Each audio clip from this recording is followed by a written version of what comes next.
Ассалаумағалейкум достар, қалайсыздар? Бұл Нұр Нұрмашұлы. Біздің бүгінгі шығарылым осы аптаның соңында болатын Американың Флорида штатында Тампа қаласында өтетін UFC Fight Night'қа арналмақ. UFC Fight Night'тағы басты main event бұл ерлер арасында 77 кг салмаққа дейін өтетін керемет кездесу. Бұрынғы осы салмақтағы уақытша чемпион болған, сонымен қатар нағыз титулдық белбеуге 3 мәрте үміткер болған американдық Колби Ковингтон мен дәл осы салмақта нөмірі 9-шы орында тұрған бұрынғы орта салмақта сәтсіздікке ұшырап, кейіннен 77 кг ауысып, өте керемет өнер көрсетіп жүрген тағы бір американдық Хоакин Бакли арасында өтетін керемет кездесу достар. Бұл Fight Night'тағы ко-мейн кездесу ерлер арасында 145 фунт салмаққа дейінгі өтетін керемет тағы бір кездесу.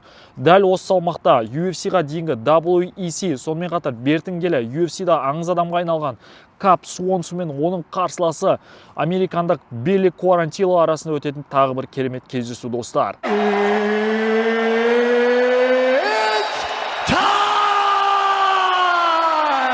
Достар, осы шығарылым барысында біз бас-аяғы 6 кездесуге тоқталатын боламыз. Әрине, ең алғашқы тоқталатын біздің кездесу бұл әрине main event. Бұл нөмірі 6-шы орында тұрған американдық Колби Ковингтон мен нөмірі 9-шы орында тұрған Хоакин Бакли арасында өтетін өте керемет кездесу. Біз білетіндей, соңғы кездері Колби Ковингтонның барлық кездесулерінің барлығы титулдық белдесу болған болатын. Өзіміз білетіндей, Колби Ковингтон өзінің соңғы кездесуін өткен жылы желтоқсан айында UFC 296 турнирінде Леон Эдвардсқа қарсы өткізіп, титулдық белдесуде төрешілердің шешімімен жеңілген болатын. Ал оның алдында кездесуінде біз білетіндей, Колби Ковингтон Хорхе Масфидальды төрешілердің шешімімен жеңген білеміз. Ал оның алдында кездесуінде біз білетіндей Колби Ковингтон Камару Усманға төрешілердің шешімімен жеңілген білеміз достар. Brazil, you're a dog. All you filthy animals suck. I got one thing to say. Tyrone Woodley, I'm coming for you. Ал Хоакин Бакли дәл қазіргі сәтте 77 кг салмақта хайпта жүрген, яғни жеңілмей келе жатқан жауынгерлердің бірі десек қателеспейміз.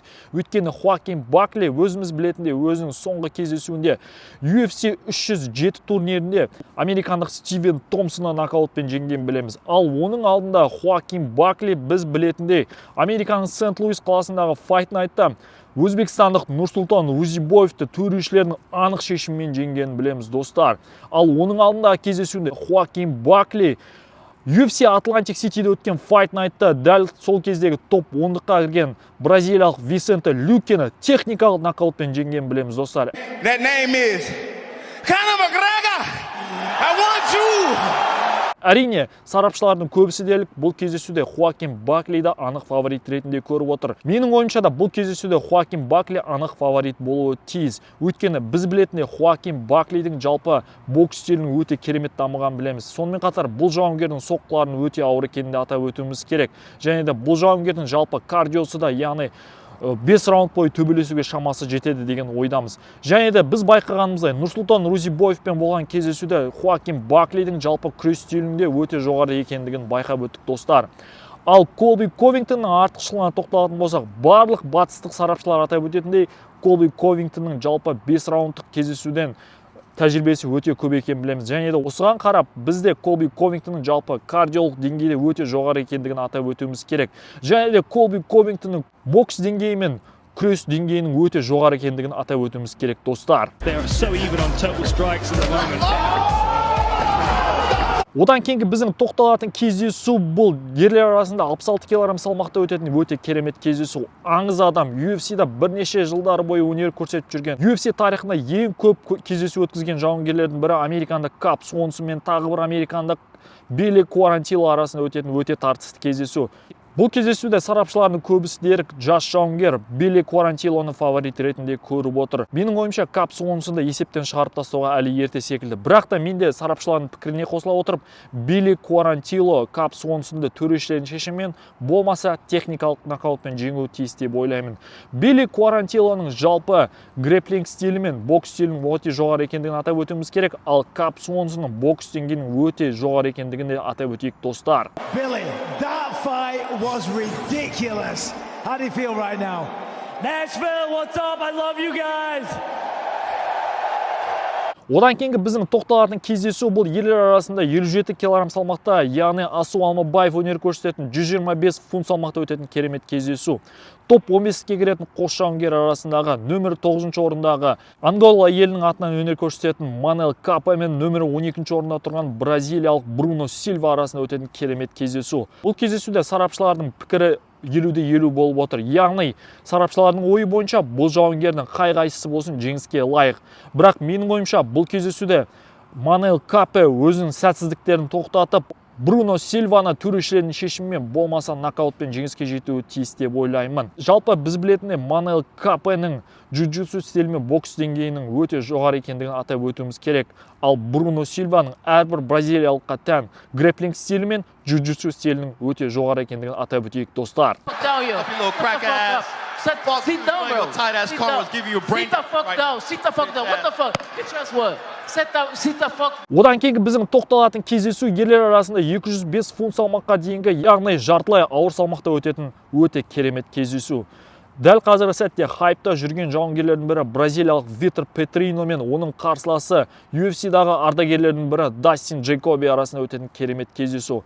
Бұл кездесуде сарапшылардың көбісі дерлік бразилиялық Витор Петриноны фаворит ретінде көріп отыр. Менің ойымша Дастин Джейкобиді да есептен шығарып тастауға әлі ерте секілді. Біз білетіндей Витор Петрино өзінің соңғы кездесуінде сәтсіздікке ұшырағанын білеміз. Біз білетіндей UFC 301 турнирінде бұл жауынгер жеңілмей келе жатқан болатын. Бірақ дәл сол кездесуде, сол кездегі ардагер жауынгер жақында ғана өзінің карьерасын аяқтаған американдық Энтони Смитқа гильотинамен жеңілген білеміз, достар. Ал Дастин Джейкоби өзінің соңғы кездесуінде UFC Луивиллда өткен Fight Night'та Доминик Рейсқа нокаутпен жеңілген білеміз, достар. Менің ойымша бұл кездесуде Витор Петрино техникалық нокаутпен болмаса төрешілердің шешімімен Дастин Джейкобиді жеңуі тиіс деп ойлаймын. Бірақ та Дастин Джейкобидің де төрешілердің шешімімен жеңіске жетуі мүмкін екендігінде жоққа шығармаймын, достар. No punches to the body. Vitor Petrino. Одан кейінгі біздің тоқталатын кездесу бұл ерлер арасында 135 фунт салмаққа дейінгі өтетін өте керемет кездесу. Яғни ерлер арасында 61 кг салмақта өтетін керемет кездесу. Американдық бұрынғы топ 15-те болған бокс стилі өте керемет жоғары деңгейдегі Адриан Янис пен оның қарсыласы Перу елінің өкілі Даниэль Маркос арасында өтетін керемет кездесу. Сарапшылардың пікірі бойынша бұл кездесуде Даниэль Маркос фаворит болып отыр. Ал менің ойымша бұл кездесуде Адриан Янис фаворит болуы тиіс. Жалпы біз білетіндей Адриан Янистің нокауттық күші бар жауынгер екенін білеміз. Сонымен қатар бұл жауынгердің джиу-джитсу деңгейінің өте керемет деңгейде екенін атап өтуіміз керек. Ал Даниэль Маркостың бокс стилі мен грэпплинг стилінің өте жоғары керемет деңгейде екенін атап өтейік, достар. Менің ойымша бұл кездесуде Адриан Янис техникалық нокаутпен болмаса төрешілердің шешімімен перулық жауынгерді жеңуі тиіс деп ойлаймын.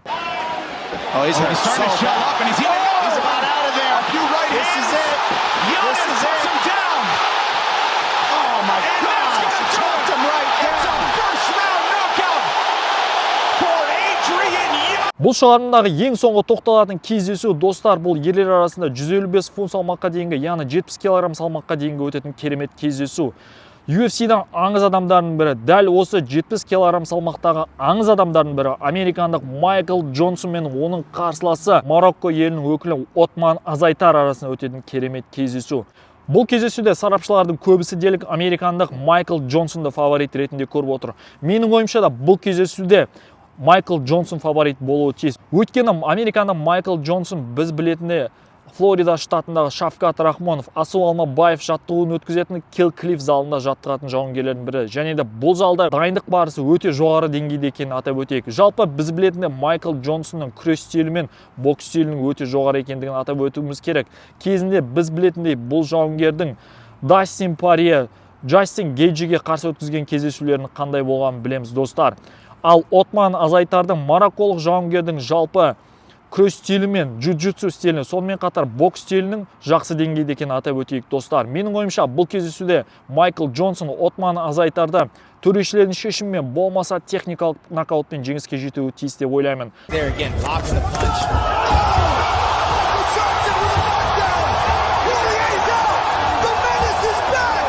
Ал сіздер ше достар, осы аталған кездесулерге байланысты өздеріңіздің ойларыңызды міндетті түрде комментарийға жаза кетіңіздер. Бастысы каналға жазылып, лайк басып, комментарий қалдыруды ұмытпаңыздар достар. UFC Тампада өтетін Fight Night'ты жіберіп алмайық. Келесі жолыққанша достар.